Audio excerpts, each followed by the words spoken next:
Hi guys, welcome to my channel Mathopedia field. So last time हमने discuss किया था some example of group. आज हम discuss करेंगे new definition which is the commutative और abelian group.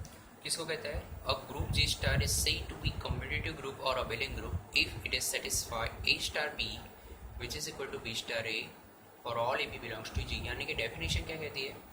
कोई भी ग्रुप यानी कि कोई भी सेट नॉन एम्प्टी सेट पहले ग्रुप तो होना ही चाहिए। अगर वो ग्रुप बन गया उसके बाद अगर ये कंडीशन सेटिस्फाई करती है, एक एक्स्ट्रा कंडीशन आई है ना, तो हम उसको कहेंगे कम्यूटेटिव ग्रुप और abelian group. For example z plus, देखो z के लिए हमने चेक किया था वो ऑलरेडी ग्रुप है, ठीक है, और हमको बताया कि एडिशन में तो कम्यूटेटिव प्रॉपर्टी सेटिस्फाई करेगी। यानी कि आप कर a प्लस बी करो या b प्लस a करो, दोनों इक्वल ही होंगे, तो z प्लस ग्रुप बन गया। Similarly Q R C under the operation addition group बन जाएगा, क्यू मल्टीप्लिकेशन में बन जाएगा, फिर आर और सी भी बन जाएगा। तो चलिए एक और एग्जांपल हम देख लेते हैं जो कि बहुत एमपी क्वेश्चन है कुछ यूनिवर्सिटी में, और समझ में भी आ जाएगा कि what is the abelian group, है ना।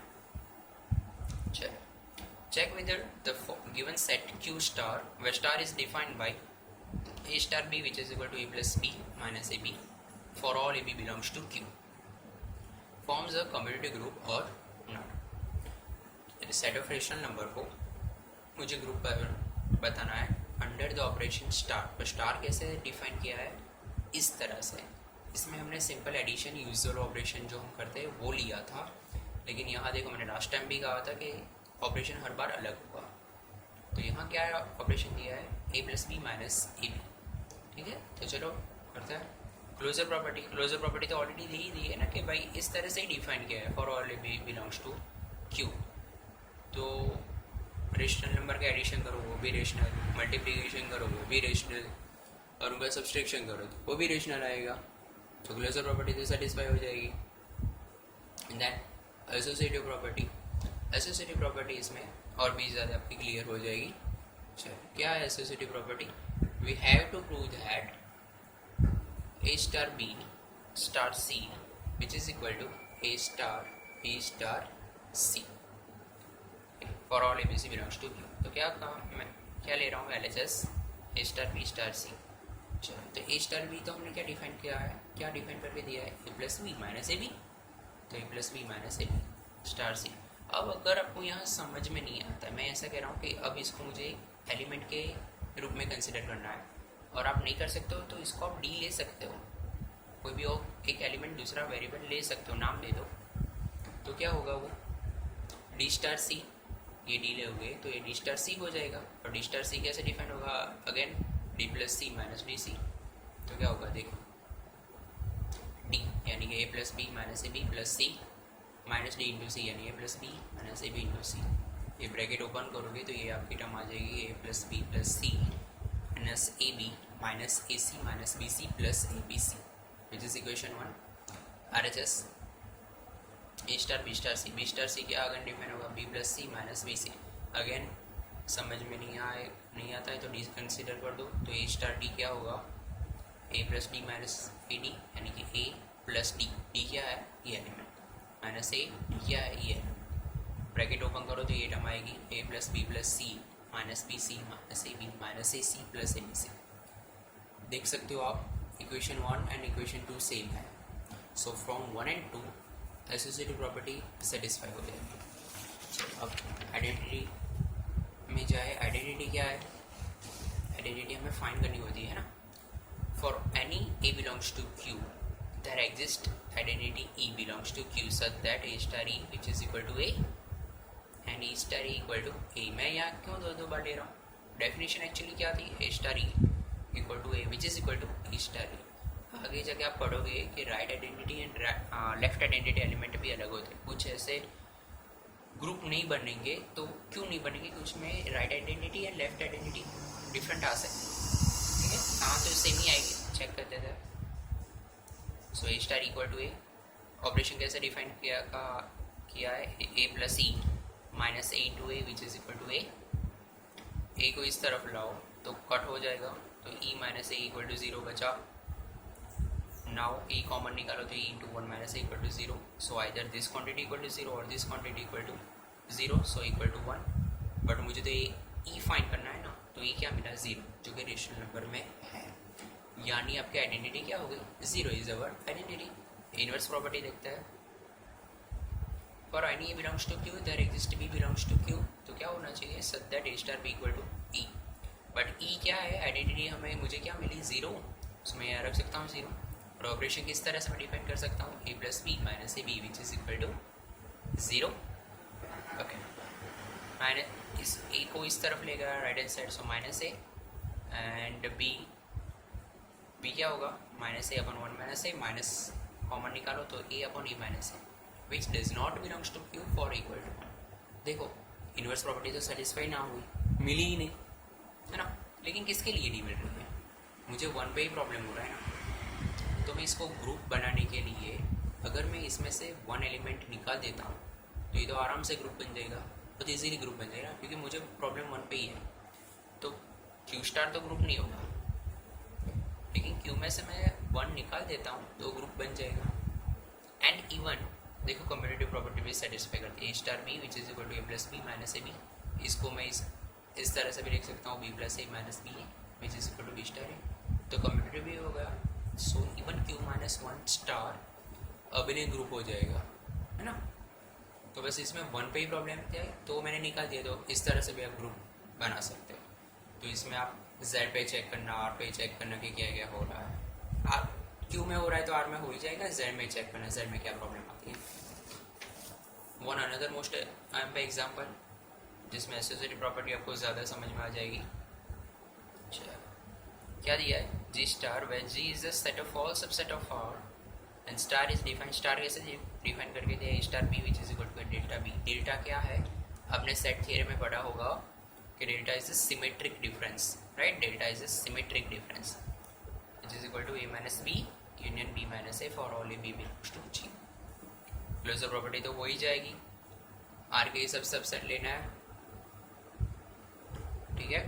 सो A star B which is equal to A delta B, G में से ए एंड बी आएगा तो उसका सब्सट्रैक्शन यूनियन सेट थ्योरी में आपको अच्छा बता है, उसमें ही और उसमें ही आ जाता है, सो सेटिस्फाई हो जाएगी, it is not big deal. Associative property check करता है, एसोसिएटिव प्रॉपर्टी चेक करने के लिए मुझे क्या करना पड़ेगा, A delta B delta C which is equal to A delta B delta C. तो पहले मैं यहाँ ए डेल्टा बी फाइंड करता हूँ। ए डेल्टा बी मुझे किस तरह से डिफाइन करके दिया है, A minus B union B minus A. मैं यहाँ वेन डायग्राम से आपको समझा रहा हूँ। पहला ये वेन डायग्राम लिया तो क्या लिया है, ए बी सी, ठीक है। तो पहले मुझे क्या फाइंड करना है, ए माइनस बी, ये पूरा ए है, उसमें से बी निकाल दो तो क्या बचेगा, ये जो ग्रीन वाला पार्ट है इनमें से ये जो मैंने किया यही बचेगा, ये नहीं आएगा ना, ये नहीं आएगा। फिर बी माइनस है तो बी ये है, उसमें से निकाल दो तो वही जो ऑलरेडी हमने कैंसिल किया था वही निकल जाएगा, और उसका यूनियन करो तो पूरा ये आएगा, यानी कि ये वाला और ये वाला। तो ये आया ए डेल्टा बी, ठीक है, याद रखना ये आया ए डेल्टा बी। अब क्या मुझे फाइंड करना है, ए डेल्टा बी को मैं मान लेता हूँ डी, ठीक है, डी इसको मैं डी कह देता हूँ। तो अब मुझे क्या फाइंड करना है, A delta B delta C which is equal to D delta C, और डी डेल्टा सी क्या होगा, D minus C union C minus. अब देखो डी क्या है, ये है, सी क्या है, ये है। तो पहले मैं डी में से सी एलिमेंट निकल रहा हूँ, ठीक है, डी में से ये पूरा डी है, डी में से सी एलिमेंट निकल रहा हूँ, तो ये पूरा डी है, ठीक है, इसमें से सी एलिमेंट निकल रहा हूँ, तो ये दो पार्ट निकलेंगे, सिर्फ ये दो निकलेंगे। देखो ये पूरा डी है, उसमें से सी एलिमेंट निकालना है, इसमें से सी एलिमेंट, तो ये पार्ट तो था ही नहीं ना, तो वो अब आ जाएगा, तो निकलेगा कौन सा वाला, ये वाला, और ये वाला निकल जाएगा, निकल गए। फिर क्या है, सी माइनस, यानी कि सी में से डी सब्सट्रैक्ट करो, तो ये अब मेरा पूरा सी है, उसमें से डी सब्सट्रैक्ट करो तो ये पूरा निकल जाएगा, लेकिन ये भी उसमें तो था ही नहीं, तो ये अब आ जाएगा, तो ये आ जाएगा।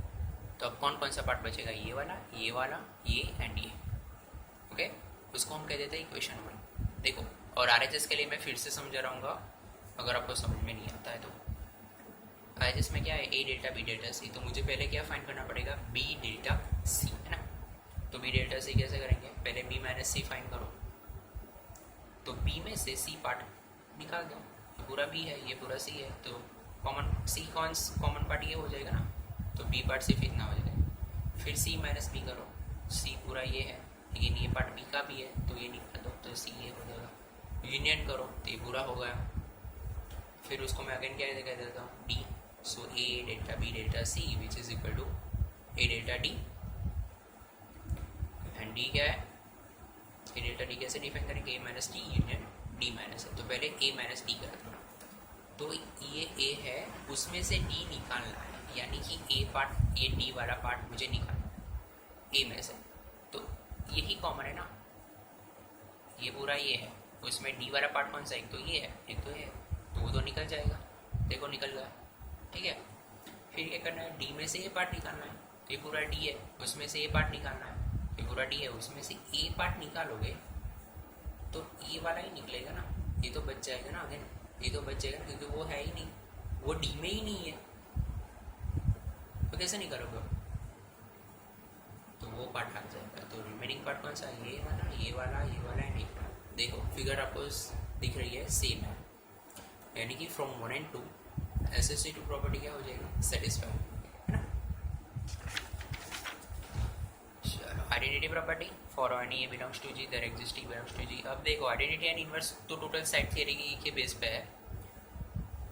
ए star equal to A, operation किस तरह से डिफाइन किया है, symmetric difference. So A minus E union E minus A which is equal to A. अगर आपको सेट थियरी मालूम होगी और अगर नहीं बताए तो आपको रिफ़र करना पड़ेगा कि अगर ये प्रॉपर्टी है तो आप इजीली कह सकते हो कि जो ई होगा वो एम्प्टी सेट ही होगा, और एम्प्टी सेट जी में आएगा। क्यों, क्योंकि जी हमने क्या लिया, जी हमने set of all subset of R के सभी सबसेट लिए हैं, और आपको पता है कि एम्प्टी सेट सभी का सबसेट होता है, तो आएगा जी में। तो आइडेंटिटी क्या होगी, फाइन। इनवर्स देख लेते हैं, for any A belongs to G there exist B belongs to G so that A star B equal to क्या होना चाहिए, ई। तो A delta B equal to E क्या मिला, एम्प्टी सेट यानी कि फाई। आइडेंटिटी जो मिली वो यहाँ रखनी है, phi A minus B union B minus A which is equal to phi. यानी क्या हुआ, कब फाई होगा, जब बी इक्वल टू होगा तभी ये फाई होगा, तो बी इक्वल टू क्या होगा, ए, यानी कि सेल्फ इनवर्स होगा है। इसको हम वही का वही सेट मिला ना, तो इसको सेल्फ इनवर्स कहता है। तो कहेंगे जी स्टार इज अ ग्रुप हो गया। अब चेक करते हैं ये कॉम्पिटिटिव और ओबेरन होगा क्या, तो देखो star B which is equal to A delta B which is equal to A minus B union B minus A. तो यूनियन है तो यूनियन में एक प्रॉपर्टी है, आपको अच्छी तरह से पता है, सेट थियरी में आती है कि यूनियन बी हो और बी यूनियन ए दोनों इक्वल है। तो देखो B minus A union B minus B, तो ये तो क्या होगा, बी डेल्टा है which is equal to what, B star है, तो कम्युनिटी ग्रुप भी हो गया, ठीक है। तो ये दोनों बहुत अच्छे एग्जाम्पल है, ठीक है। अगर इसमें कोई कन्फ्यूज़न होती है तो कमेंट में लिखना कि यहाँ इस स्टेप में कन्फ्यूज हुए हो आप। बाकी तो इजी है, नेक्स्ट टाइम हम मॉड्यूलो थियरी में जाएंगे, मॉड्यूलो ग्रुप के बारे में डिस्कशन करेंगे। Okay, thank you.